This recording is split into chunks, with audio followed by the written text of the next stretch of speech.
I'm joined today by Emma Vulin. Emma was elected as the member for Pakenham in 2022, but in 2024 she was dealt a huge blow, being diagnosed with motor neurone disease.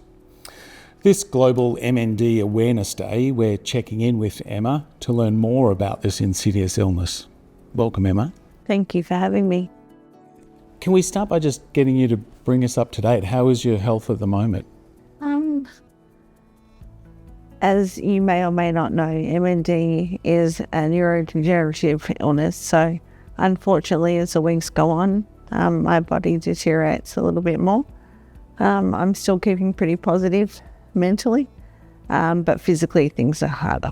And for people who don't know already, what exactly is MND?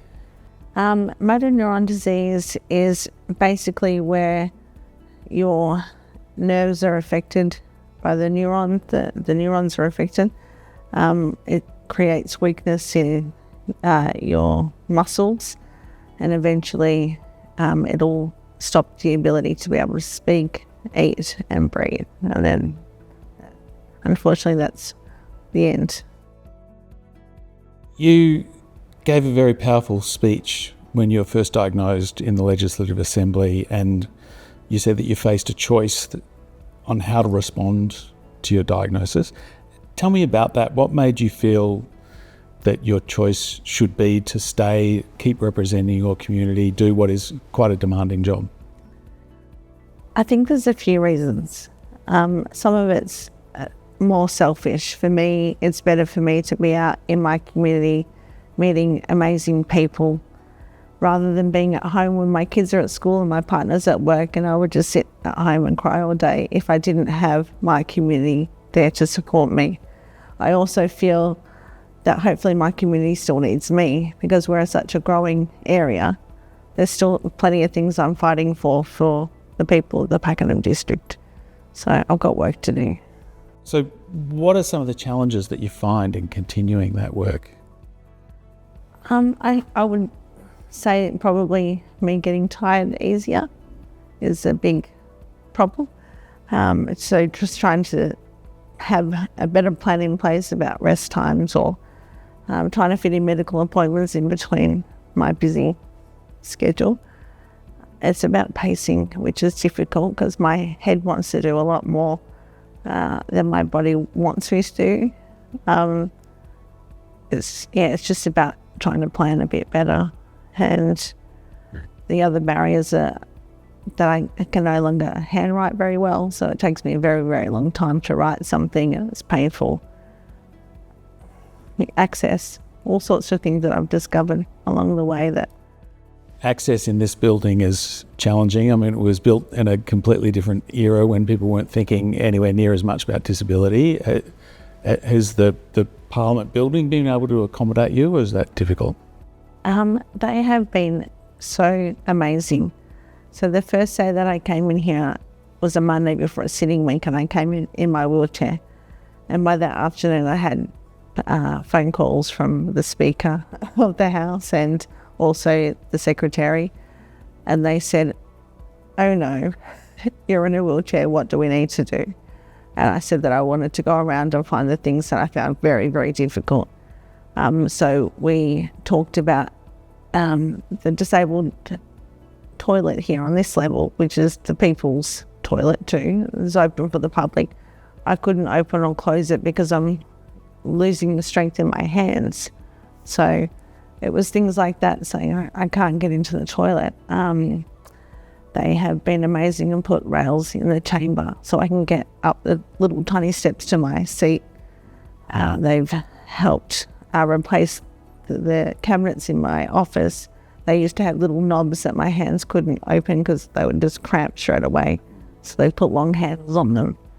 They have been absolutely amazing. So MND Awareness Day is about raising awareness.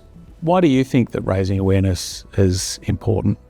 It's important to raise awareness because we have so many researchers and some of the best in the world now here in Melbourne working to find better cures and treatments for MND. The more people who are aware of what motor neuron disease is and how it affects people, and the challenges that people with MND face and their families.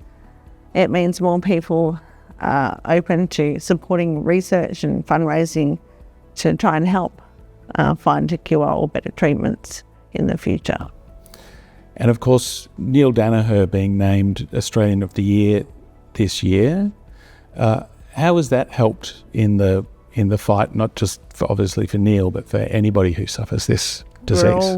In the MND community, we're all very, very proud of him and the work that he's done. He's raised over $100 million since he started Fight MND.